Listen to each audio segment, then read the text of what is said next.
আজকে আমরা এই জাম্বুরাটা কাটবো। এটা হলো আমাদের গাছে, এটা হচ্ছে থাই জাম্বুরা।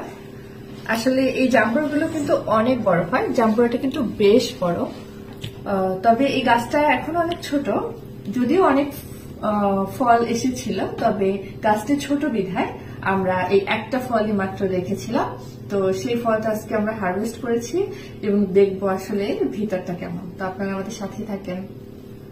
তো আমি আসলে জাম্বুরাটা কাটছি। জাম্বুরা আমাদের দেশীয় ফল হিসেবে জাম্বুরা কিন্তু বেশ ভালো। আমরা বেশিরভাগ সময় আসলে বিদেশি ফলের প্রতি ঝোঁক, কিন্তু দেশীয় ফলগুলো কিন্তু আমাদের শরীরের জন্য বেশ ভালো এবং এর যে পুষ্টি উপাদানগুলো রয়েছে সেগুলো অনেক বেশি। তো জাম্বুরা কিন্তু প্রচুর পরিমাণে ভিটামিন সি রয়েছে,